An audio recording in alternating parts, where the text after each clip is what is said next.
On this day in history, 1908, the Office of the Chief Examiner, which in 1935 became the Federal Bureau of Investigation, or the FBI, was created. Oh man, FBI agents. When I grow up, I want to be a. What?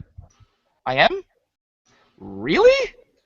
Live from Wattpad Nation, you're watching The Corner Booth. Thank you so much for joining us on this Day evening. We're going to be doing our 19th episode, guys. It's kind of crazy.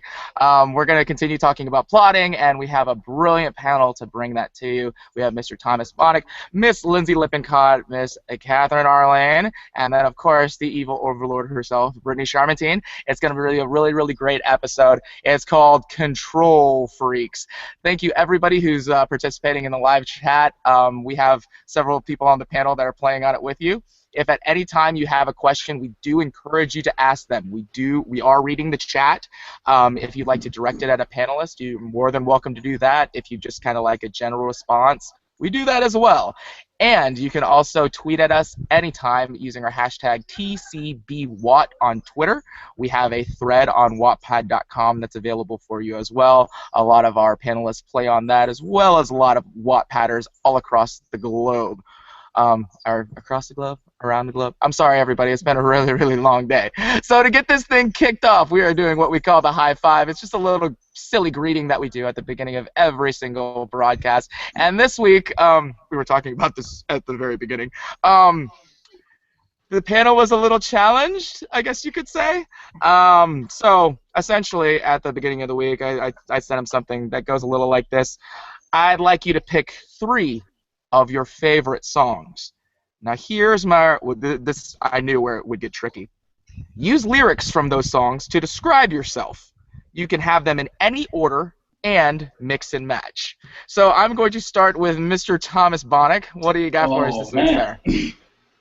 3 songs. It's only because you said something earlier. I know. I walked into that one, right? So, okay, so my 3 songs are going to be I Believe I Can Fly by R. Kelly, Brooklyn Roads, and that's Neil Diamond.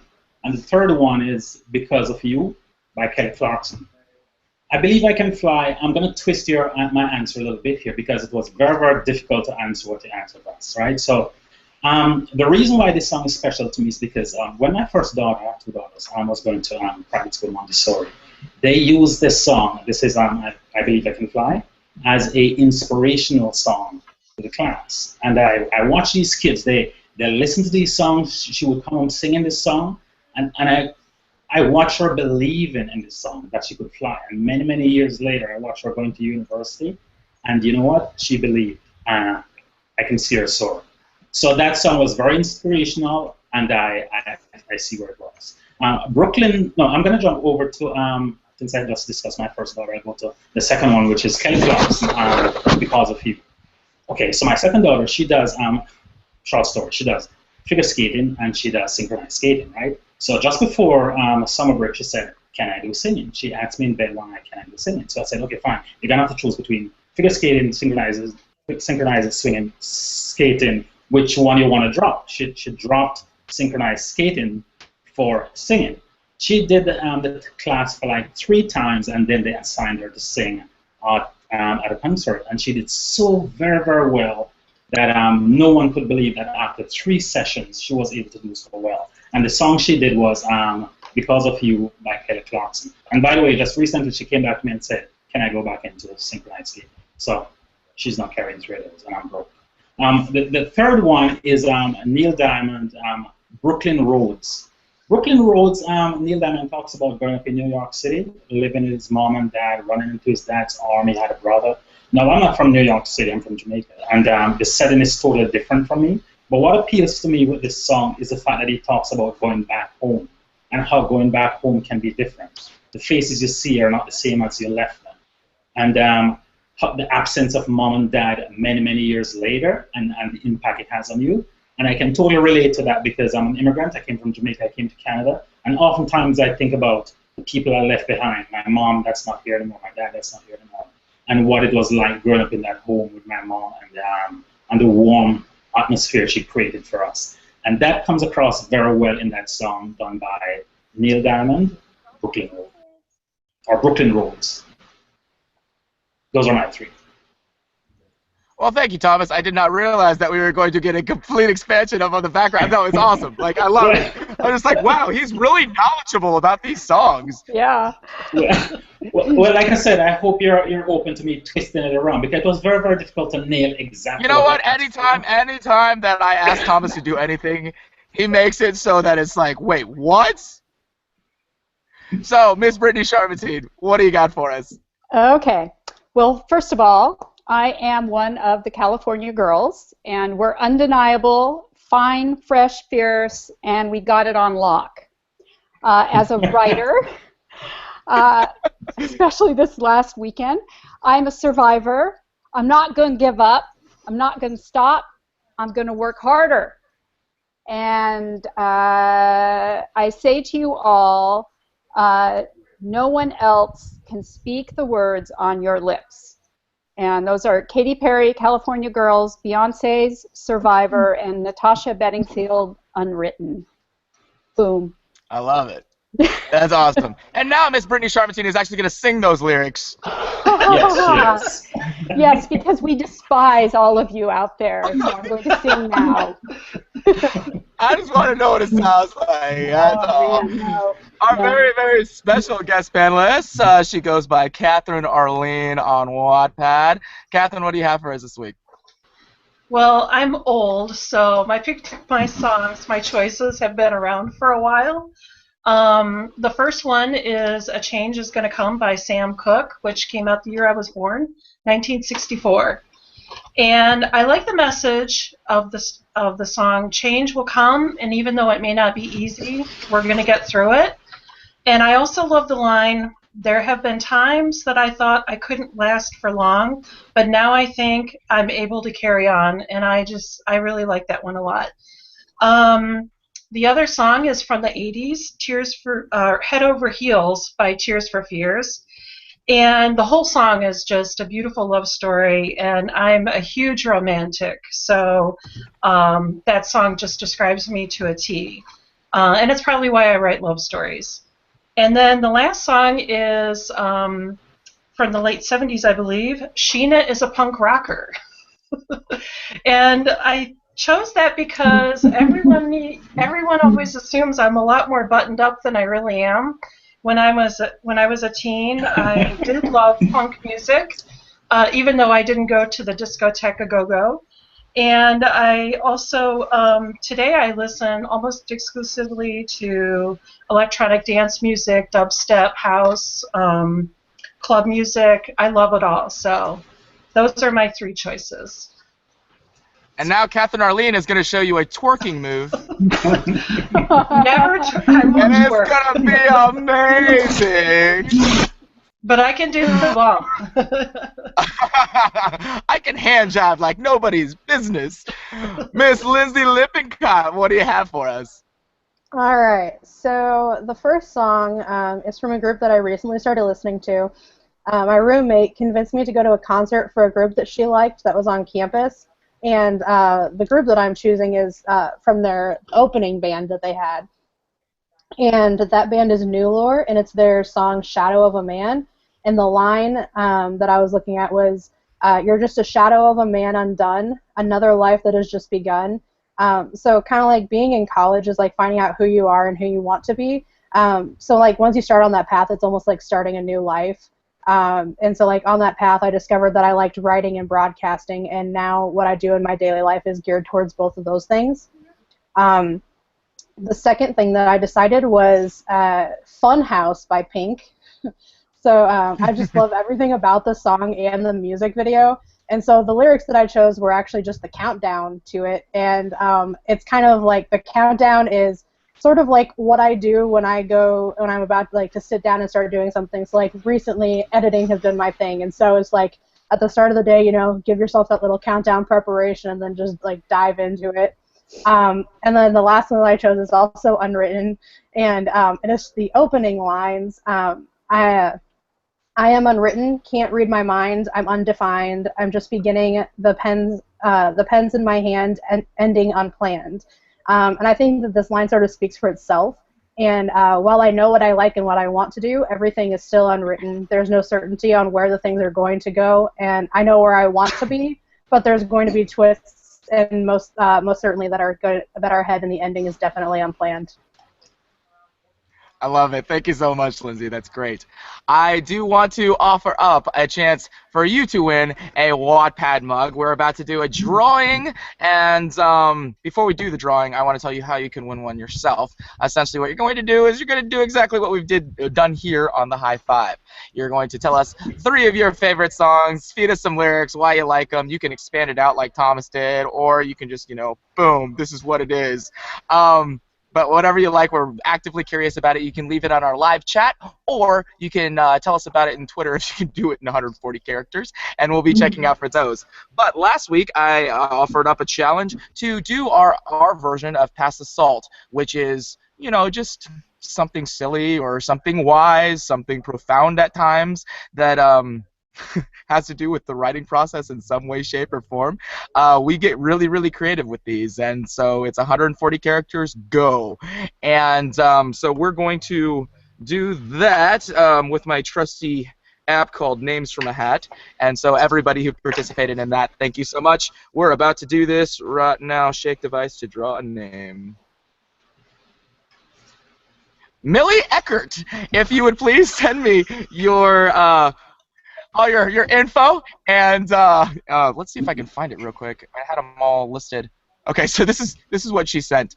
I always imagine the type of person I look like if you were to check my Google searches. Odorless poison, degrading Spanish words, and I totally get that, because there are times when I'm having to research something on the fly, and I look up really random stuff when I'm writing, so I feel you, Camille. That is awesome. Thank you so much. So that is going to take us over to Cream or Sugar, which is the part of the broadcast where we put you, Wattpad Nation, in the spotlight. These panelists choose out their favorites during the week, and they tell us whether you are a person who's the cream that's risen to the top, or just an amazing, amazing established writer who, we just want to give you a little bit of sugar. So this is what we got this week. Mr. Thomas Bonnick. Oh, okay. So this week for me, my one is going to be Owen Glenn.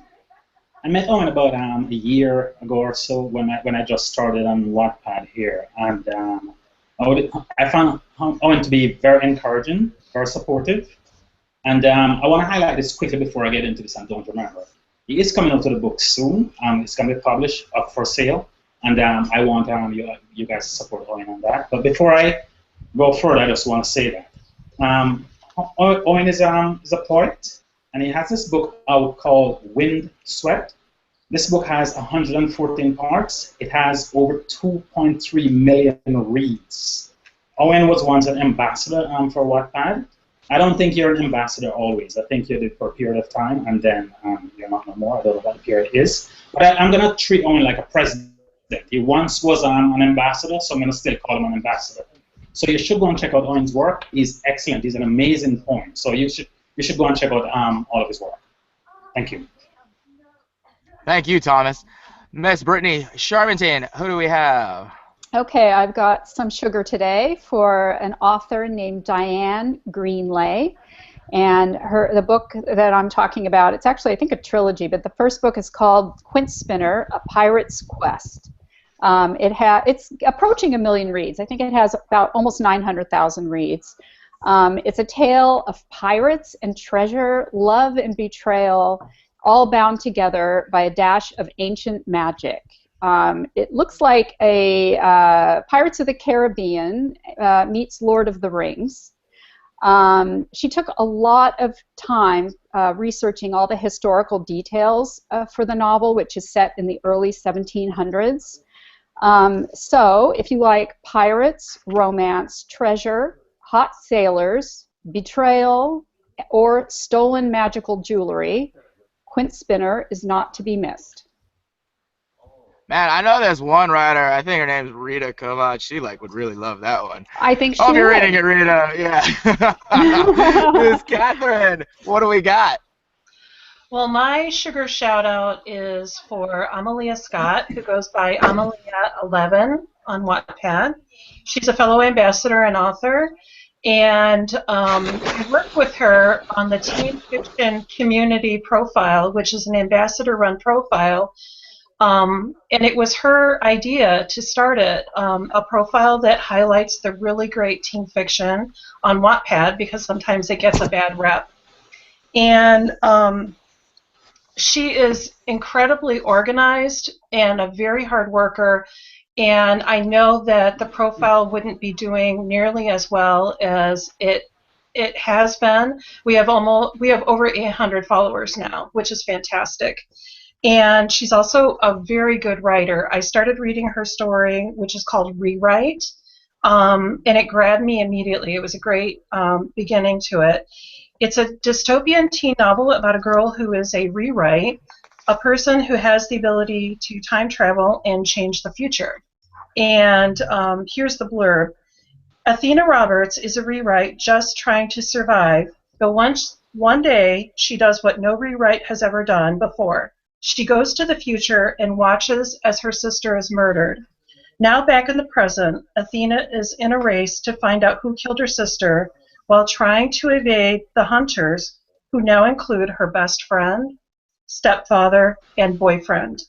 When a boy from her future threatens the reality Athena is trying to survive in, she'll have to make a choice: trust the relationships she doesn't remember or help her fellow altereds. With not just her life on the line, what she decides could change the lives of everyone around her forever.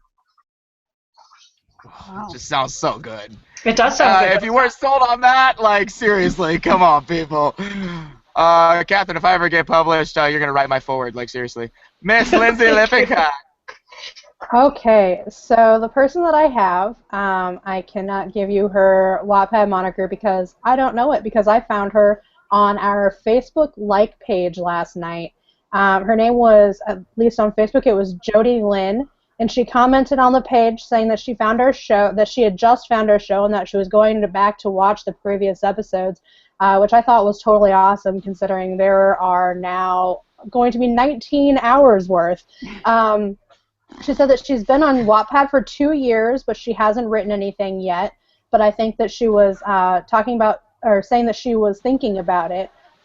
So if Jody is out there listening live, you should add your moniker into the chat section so that we can have that up there. Yeah, because we want to know you, and we want to stalk you. I mean, we want to be friends with you, and it's going to be awesome. Always a party at the corner booth. And thank you to the 21 live viewers who are tuned in right now. We love you to death. This is just incredible. So everybody's, like, dropping their song titles, and some of them are amazing. If you're watching this live broadcast and you're not participating in the chat, I highly recommend that you do, because it's a hoot, guys. It is. Before we move on any further, because I don't want to lose the question, this came to us from Twitter. I believe you say it Liba. It's at Lana Shu E. Hey, Catherine, I love you so much, and I'm a huge fan. What inspired you to write The Boy in the Woods? Wow, that is a great question. And actually, I'm going to have a huge expanded answer to this very question in the Wattpad Block Party post that's going to be going up from me on the 28th, so you should definitely check that out. Ooh, it's only 2 days away! I know.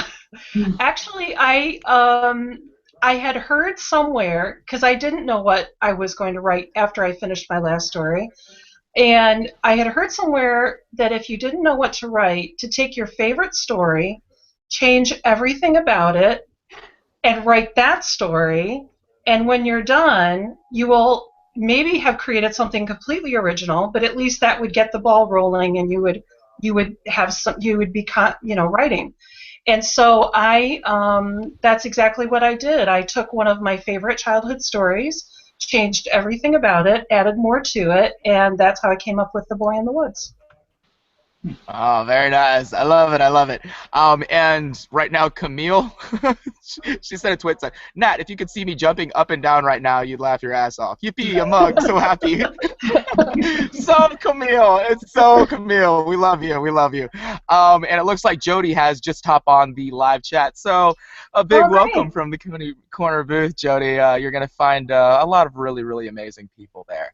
And without further ado, the reason why we're all here is the entree, and it's a couple questions that I throw out this panel. This week we're talking about control freaks, and there's a specific reason why we call it that. It's because some people, as far as plotting goes, they need to write with a crystal clear plan. There can't be any wiggle room whatsoever.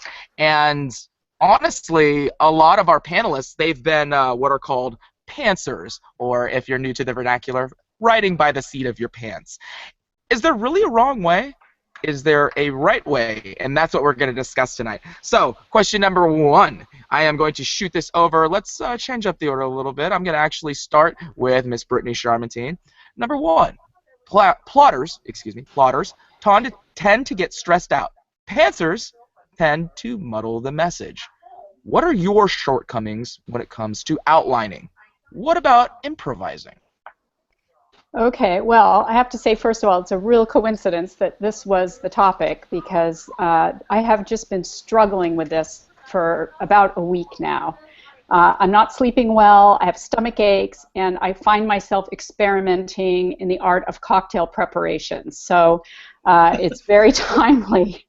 As I think I've said before, I wrote Mermaids knowing pretty much the beginning and the ending, and then I had index cards for every scene in the book, which was great because it made it easy to visualize it, it made it easy to add scenes and to discard scenes. So that worked really great.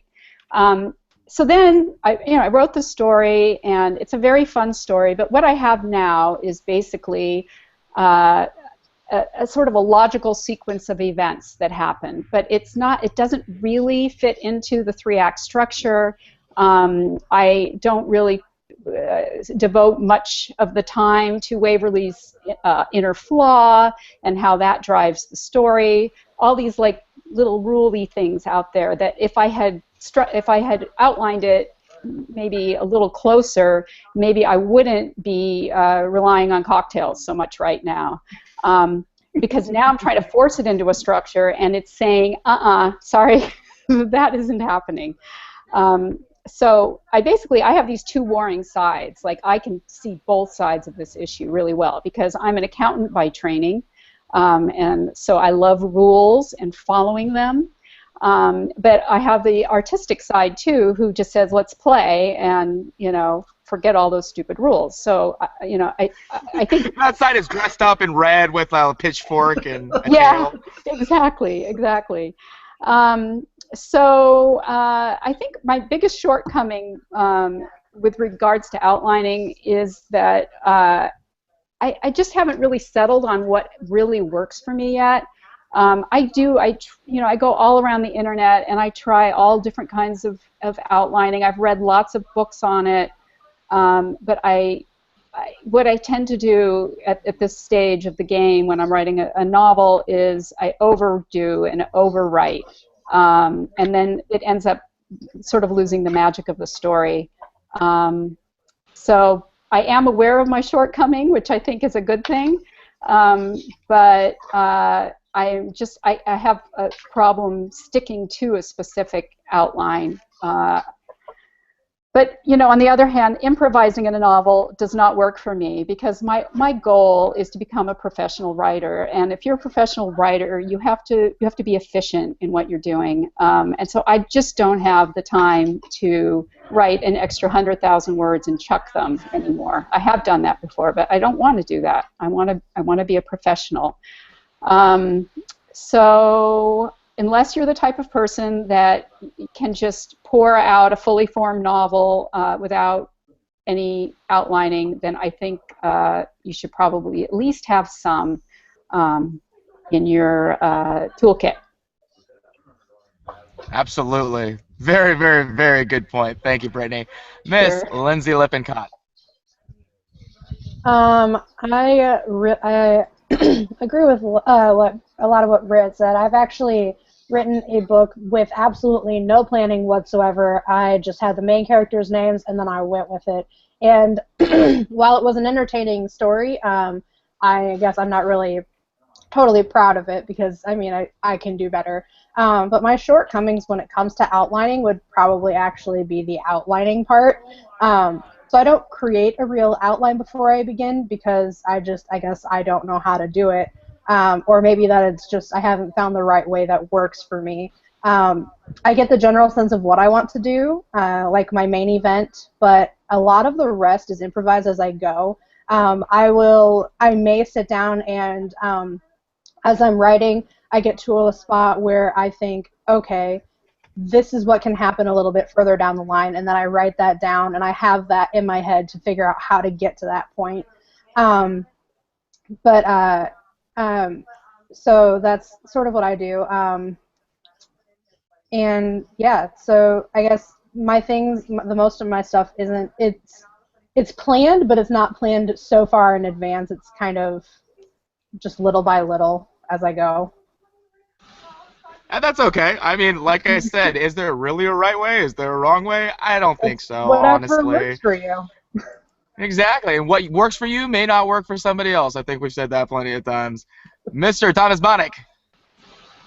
Yeah, this is a tough one too. I think the reason you write can determine the method you use. I think if you write for fun, just for therapy, just to share stuff, just to relax, I think that's going to also determine how you structure your time, what you dedicate to what you write. I asked over 10 people, why do you write, within the last few days, and all 10 people came back saying the reasons are so varied, right? And I really do think because the reasons are so varied, that's also going to determine the method you use to do your writing. If you're writing from a professional standpoint, then your method is going to be good. I find that whenever I'm writing, I write mainly short stories and poems. I sometimes want to envision the back end of it first. I want to have a strong finish. If I can't have a strong finish, then I probably don't start. But I really, really put a lot of energy into trying to evoke some sort of emotion once I pen those last words. So you can say I plan it from the back forward. I know what the topic is going to be. I have an idea what the contents of the story is going to be about or the poem. But I spend a lot of time concentrating on how I'm going to finish. Usually I want them short. And that's coming from my background. I'm a designer, right? So I like to, for example, a design a billboard. You want to send a message in 10 seconds. You're driving on the highway, you want to see that message done. So I tend to write short stories and poems for that same reason. I want to compact as much as possible within those few words. And I try to go from the back end to forward. And I try to have a strong ending. So I don't think there's a wrong or right. I think it's whatever works for you. That's my answer. Well, there you go. I mean, I would be interested to see people on the live chat talking about, what does work for them specifically, because it just might be helping somebody else out. Maybe they might not do it exactly like you, but it could give them an idea, something that they never thought about. I can just add one last thing here. I find absolutely not, Thomas. You always interrupt me. Oh my God. Go for it, buddy. I read somewhere some time ago that you need to find your sweet spot, where works for you, where you need to go sit to do your writing, what time of the day, stuff like that. And I find for me, I get the craziest ideas at 2 or 3 in the morning. So I have this book beside my bed and I'm rushing to the washroom, turning on the palest light to take my notes. So it's all of those things I have to take in consideration. It's just really whatever works best. At the end of the day, that's what it really is. Yes, Miss Catherine Arlene. Well, when I wrote my very first story, I was offline, or I hadn't found Wattpad yet, and so it was a complete pantser. And by the way, my daughter's walking back and forth behind me. But anyway, that's cool. You might see deer back here. I don't know. Anything could happen. So I was completely just writing free-flowing, no plan whatsoever. And eventually I ran out of ideas and did not have a clear ending for my story. And so I was just kind of, editing, rewriting, and then posted it on Wattpad. And it probably was 6 months before I finally figured out how I was going to end my story. And I think that what I took away from that was that I would never want to start posting a story in that method, because I would be terrified that I would have no idea how to end it when the time came. And in fact, I went down quite a few blind alleys and then ended up having to, throw out stuff and start over again. And I would caution that if you're writing for fun, it's not a big deal. But if you're writing and you're trying to build a following of readers, doing that method may not be such a good idea, because it's difficult to unwrite chapters that you've posted. And I think now I'm kind of more in between. I do have a very firm ending. I have a really good idea of the different points that I need to hit on my story, but I'm also open to changing it. And in fact, sometimes I've even made huge changes to the plot as I'm going, because I get a much better idea, and the story turns out much better because of that. So for me, I don't really have an outline, but I have scenes written down, key scenes written down on the note cards. I love the note cards, as Brittany does, and I have a very firm ending in mind, and that's a good enough structure for me to keep on track and to make it to the end. Love it. Thank you so much, Catherine. And that's going to take us over to question number 2. Many Wattpodders need guidance when it comes to drafting. What advice can you give to those who are hell-bent on keeping a rigid outline? What advice can you give to those who write with a mild case of ADD? And I think some of us have read stories where the plot kind of goes through, and then it's all of a sudden like the writer says, "Oh, squirrel," and then goes that way, and then the plot takes a different turn, and you can get literary whiplash. Same order. Here we go, Miss Brittany Sharmantine. Okay.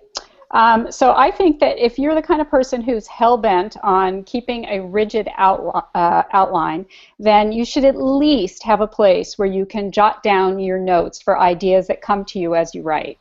Like, those things that come to you are coming from your subconscious, and they're gifts to you, because your subconscious is smarter than you are, and it makes connections. It's working in the background all the time, and it's where the magic comes from. So don't ignore it. Just write it down somewhere if it upsets you to go off of your outline at all. But make sure you have it, because ignore it really at your own peril. That's where the magic happens. If you have ADD and you're all over the place, then my hope is that you really enjoy editing, because you're going to be doing a lot of it. So I know I've talked about free writing before, because it is my staple go-to place for any problems that I have. And I think it kind of works for ADD people too. Maybe I am a little ADD, I don't know. Runs in my family. Anyway, so if you just all of a sudden you see Brittany leave. Well, anyway, so if you just start writing, and so you just allow that subconscious part that we were talking about to just like get all of its stuff out. Just write whatever comes to mind. Don't edit. Don't worry about it. Eventually, you will come to a place of focus. So if I was an ADD person, and I guess I am a little bit, I would do the free write thing, because I think it really helps focus you eventually by giving voice to all the parts of your brain that are working. Basically, if you're a very organized person, then your work might turn out to be rigid or uninspired if you're too organized. But if you're too ADD, then your work's going to be unreadable. So just be aware that you have to pay attention to both sides. Two sides of the coin, always. And I think a lot of it has to do with the fact that, at least for people who outline incessantly, I am a big outliner. And what I had to come to terms with a long time ago was the fact that the outline itself, it's like a secret you're telling to yourself. So Ooh. nobody else is going to read that secret. Oh, it's only for you. So if halfway through it you find your story going into a different direction, keep that first secret, but start telling yourself another one. I So just love try it. It that. might work for you. That's It might work awesome. for Great. you. Mr. Thomas Monick. Yeah, in regards to ADD, I would say, well, you need to be open to constructive criticism, and also in regards to getting off track and not being very precise in regards to where you want to go. And like I said before, I like to have a strong ending plan. So if I'm getting off track, I can tell, right? But also, I think it helps if you step away from your work and then get back, read again, and be honest with yourself. You can often tell if it's not strong enough. You can often tell if you're off track. You can tell yourself. You may not be able to edit every single line of your own work, but you can tell that this is not where I want it to be. And I think that's a good place to start. Just be honest with yourself and also be open to constructive criticism. And what I mean by that is feel free to run it by someone who you trust. Don't be giving it to someone who you think is just going to rip your work apart and just not be very encouraging. That would be my advice. I love it, Thomas. Thank you so much. Miss Lindsay Lippincott. Okay, my focus for this, at least in the beginning part, is going to be mostly focused on your characters, because you can have a great story, but if your characters fall flat, then your story is really not going to be able to make it, because that's what the reader connects to. So having a strong outline isn't a bad thing, but something to remember is that your characters need to be like real people, and when you're outlining, you haven't really started your story yet, so your characters haven't had the time to develop, so you don't really know who they are as a person. So you might have something in your outline that if your character does that, it would not make sense for them to do it, and when you kind of betray your character in that way, the reader may sort of disconnect with it and have issues rooting for the character or like being able to relate to them. So as long as, I mean, the big thing would be with your outline, make sure that you're not betraying who they are as a person, for your sake, for their sake, and for the reader's sake. As for the writing with a mild ADD, it's something that you most definitely want to be careful with. It's not bad that if your story goes off into a different direction, as long as you can connect your points, as long as A to D makes a nice point and you resolve it well. So I sometimes go off on different directions, but I always try to make sure that at some point they will connect to make sense. Absolutely. And, well, sometimes it might not immediately make sense. You might have to work with it, I guess. Is that true? I mean, it happens to be all the time. Miss Catherine. My advice for those who want to stick with a rigid schedule, or outline rather, I would say just be very open to the inspirations that come as you write. As Lindsay was saying, when you start a story, you really don't know your characters fully and the world that they inhabit fully. But as you write, you kind of get in their heads and you get in that world, and then you start to think of more things that make more sense for the story that you're in rather than the story you imagined you were going to be writing.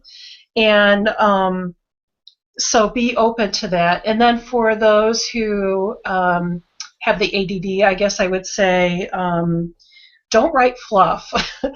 Make sure that everything that you're contributing to your story furthers the plot, furthers your characters.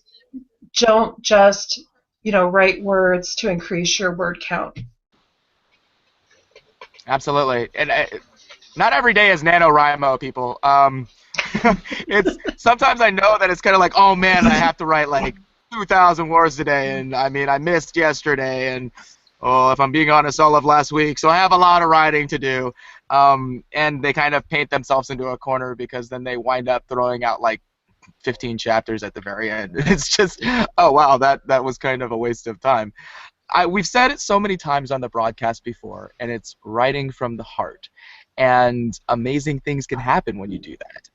And I think that every single panelist here will tell you without a doubt that when you do something that is truly you, that's when you find success, and that's when you find something that's a little bit further or just a little bit different than what you might have initially expected. That's when you find the surprises. It's kind of like, I mean, I'm sure that Anne Frank never thought that anybody was going to read her diary, but it came from the heart, right? So just something to think about. And we're going to hop on over to the portion of the broadcast called Pass the Salt. And it is a way to add a little flavor to these broadcasts by giving you an honest observation, opinion, something about writing in general, all in 140 characters or less.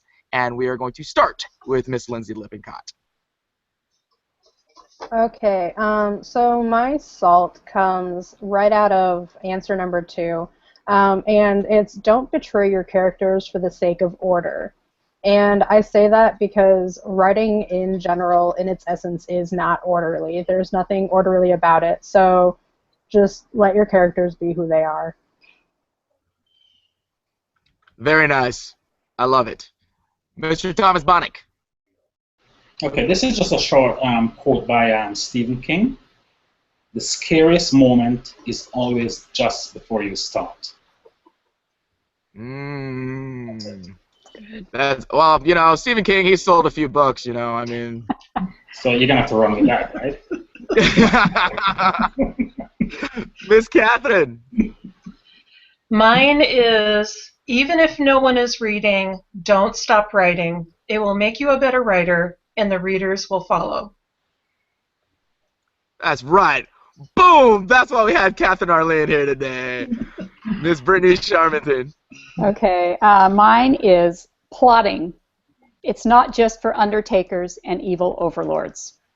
You don't say. I like it. I like it a lot. Thank you. And please, if you have your own version of Pass the Salt, we would love to hear them. They are so fantastic. We have a blast corresponding with you, if it's through Twitter, if it's through YouTube, if it's through Wattpad itself, of course.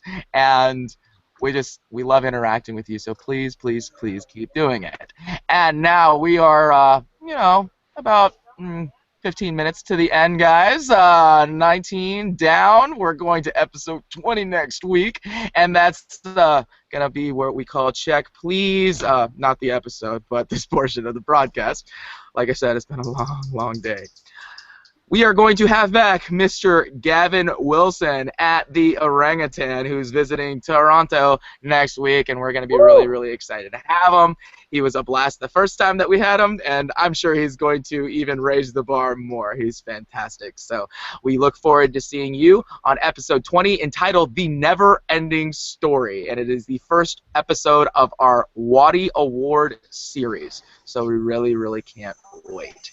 And while we're kind of going around this, I want to make sure that we let everybody know that it is not just, you know, the corner booth that we're talking about in these broadcasts. We also want to give the panelists a moment of time to talk about other very, very credible writing initiatives, writing contests, things that are available to you for free on Wattpad. And I'm actually going to start with Mr. Thomas Bonnick.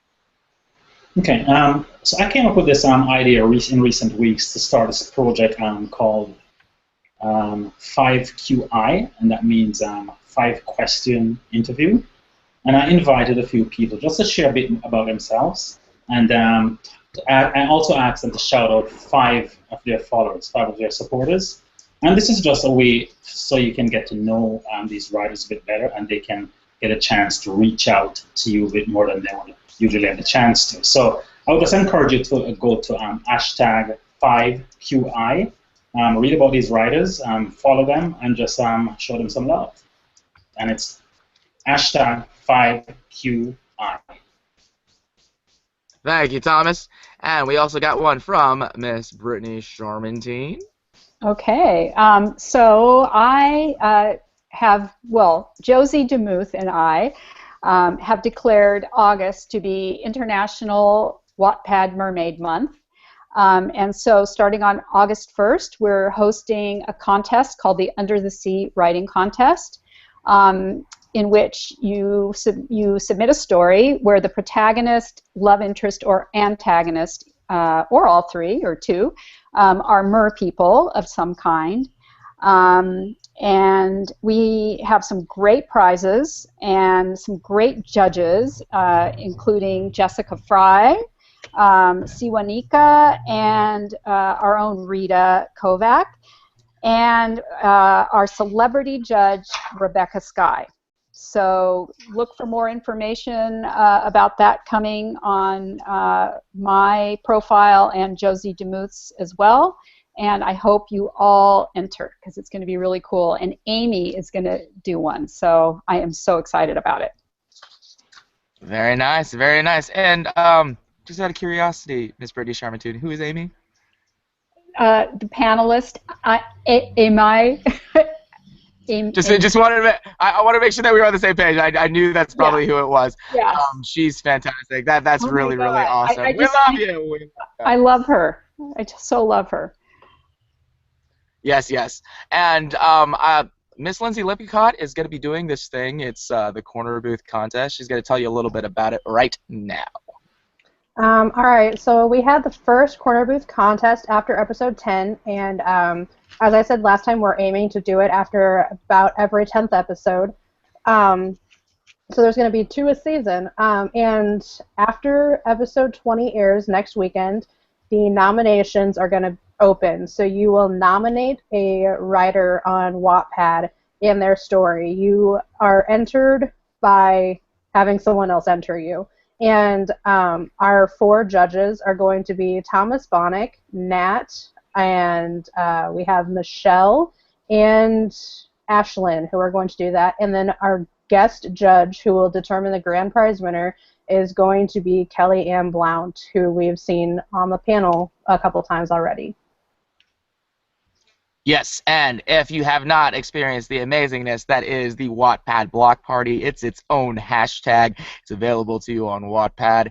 It is fantastic. If you want a little bit of different, a little bit of companion piece to whatever you're reading on Wattpad, there are some heavy hitters there. Miss Catherine, can you tell us what you're doing?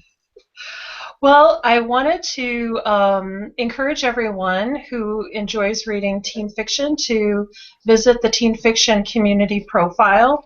It's Teen Fiction Community, all one word.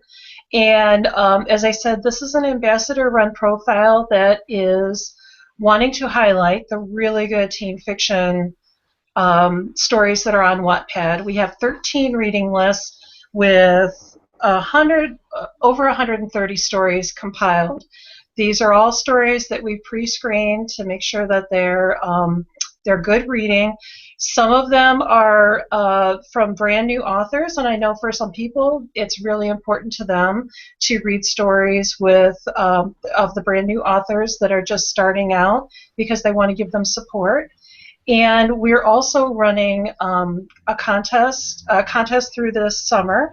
So if you're into writing and you want to try your hand at some of those contests, you can participate in that.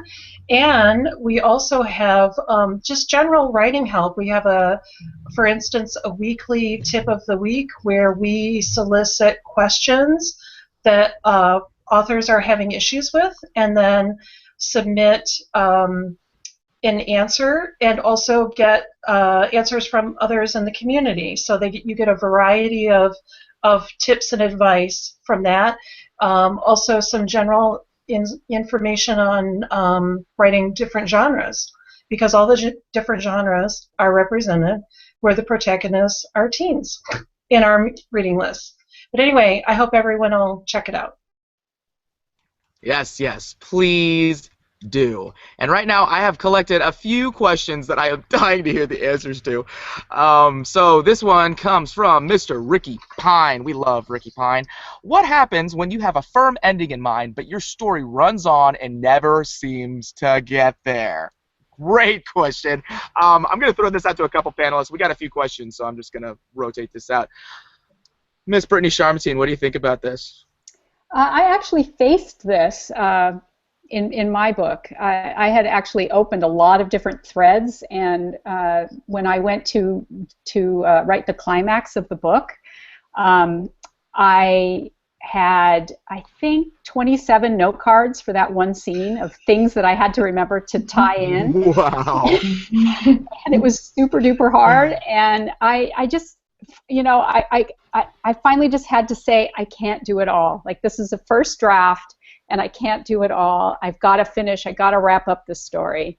So I just let a few loose ends hang at that time, so I could just get it written, and now I can go back and fix those things. So, but eventually you do have to, like, just wrap it up, because you could go forever. Yeah, and forever is a long time, just in case you didn't know, people. Yeah. Ms. Lindsay, what do you think about that, what Ricky had to ask? Well, I've had something similar to it, which I just realized recently, and it's not exactly that I never got to the ending. It was just that the story itself ended up being a lot longer than I thought it was going to be. When I put it all into a Word document, it ended up coming out at 130,000 words when I was completed.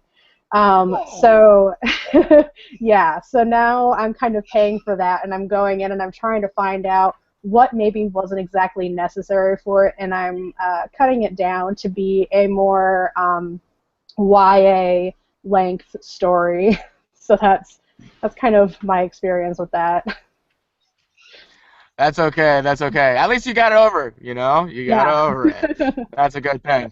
All right. That also happened to me. The boy in the yes, the Boy in the Woods ended up being 200,000 words. I did not plan that, but that's what happened. That's insane. I don't. How do you even do that? You write for like a year and a half straight. It's like, oops, I dropped 100,000 words. Wow, my bad. Okay, so Jody Petrella, she asked, did anyone else do NaNoWriMo in April or July, or do you guys just do it in November? Does anybody on the panel participate in NaNoWriMo? Wow. Okay. Well, I participated in NaNoWriMo this last year. Wattpad actually has something a little different that I want to talk about. It's called Just Write It. It's a hashtag that they use. It's a pledge to write actually 10,000 words in 30 days year-round, and they always have different topics. Wattpad 4 gets together every single Monday night at 8 p.m. for a Wattpad 4 chat, and it's all about everything that's wonderful in Wattpad. And so if you haven't been, definitely check it out. It is probably, if you are a Twitter phobe, it will get you to start using Twitter, because it is a lot of fun to chat with those people. One more question to kind of round this out. This is from Lucy Rhodes. Has anyone on the panel who's a planner, I guess that the parenthetical, yeah, you don't really need that, but has anyone on the panel gotten halfway through a story they're writing and realized it's not working and or had to completely replan? So I kind of want to know, Miss Catherine, ever have this happen? I would say no. That has not happened to me. When the two stories that I've planned, I've managed to figure out how to get to the end. So, but I have reached the middle and had to kind of reboot. I've had to stop writing and figure out how I'm going to get to that ending. So I guess I've had that happen, but not had to completely stop. How long did it take you to actually get everything? Because I have a feeling that it took some time to readjust. Was there something that you did in particular that helped you get there? Yes, I started writing the story. I started writing the ending, and as I was writing the ending, you know, straight out, like kind of like a narrative, ideas would come to me. And so I was like, oh, I can do this to get there, and then I can do this to get that part, you know, set up, and this character in this position. So that's how I did it. Very and nice. It took about 2 weeks of thinking and writing. I'm sure it would take me a lot longer than that. Mr. Thomas Bonnick. Yeah, well, yeah, I find it can go in so many different directions once you start writing. I want to just touch on a question you asked a while ago before. In regards to you know what? I'm sorry. I'll just skip over it since I think you're going to be out of time soon anyway. But Oh, well, I mean, can you do no, it I fast? think it can go in so many different directions once you're writing. So it's again, it's what works best for the story, I find, right? Sure, absolutely. Well, I mean, that's kind of been the slogan all along, I guess. But I mean, No, because if if there's you're writing the story, like I think Catherine mentioned before, or I think it was Lindsay who talked about characters and how much you can develop the characters as you go along. And I find that you can, in the beginning, decide that they're going to go this way, and so many things can happen to change the direction. So I think it's going to come to the point where you decide what works best for the story you're writing and the end you want to reach. very, very, very true. I think, I guess this is just me feeding my own curiosity. Is there something specifically that no, not motivates, that's the wrong word, I'm sorry. Is there someone who specifically motivates you on Wattpad to, I guess, is motivate the right word? I'm sorry, I'm trying to think of this on the fly. Inspiring you, that's the best thing to do. Is there somebody on Wattpad who inspires you to try a different tactic when planning or plotting? The readers. The readers? Yes. Can you give me a for instance? Like a... Yeah, I can actually. In The Boy in the Woods, I had never intended for my two main characters to attend school together, and they lived in a small town. There was one school, so that was never part of my plan, and I had it in my head how I was going to keep them never in school together, because my plan was that they would only see each other in secret. And one of my readers said, "Oh my gosh, I can't wait for them to be in school together because they thought they were going to be, and so much stuff is going to happen." And I was like, "Wait a minute! If I do have them in school together, that actually opens up quite a few possibilities, and that's a huge plot point to add That's what I school meant. scenes into your story."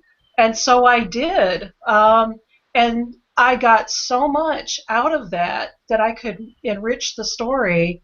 It turned out 100 times better because of it.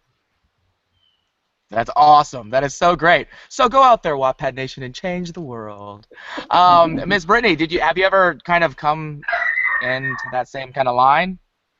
What do you mean? As far as, you know, being inspired by something that you just it completely took you by surprise. I think it happens all the time. Everything I read inspires me. So I can't really say anything specific, but I am inspired all the time. That's like, you don't have to say like, oh man, that's a kind of like a character flaw. No, that's like a really, really great, wonderful thing. Is there someone in particular that kind of drives you on Wattpad as far as giving you, you know, a thought that you never would have thought by yourself? A thought that I never would have thought.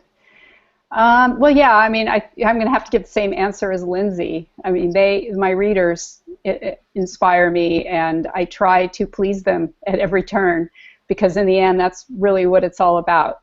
So, you know, I have gotten ideas from them. I actually, here's another tip. I have a whole document in Word that is suggestions from my readers. And so I go through it as I'm doing this rewrite now, and I see, you know, what they've suggested and whether or not it might work. So all the time I'm inspired by them. That is so great. I mean, and it just kind of furthers the whole thing of that Wattpad. It is a two-way street in so many different ways, and hopefully everybody's kind of coming to terms with that and getting a nice grip on it and figuring out, wow, the way that we grow is by interaction and experience and certain things like that. So it's great. We are right at the tail end of the broadcast, everybody. Thank you so much for joining us for our 19th episode. We had such a good time bringing it to you. Hope to see you next week, same time, same great channel. Panel, if you please say goodnight. Good night. Bye. Thank you. Thanks for coming. Bye, guys.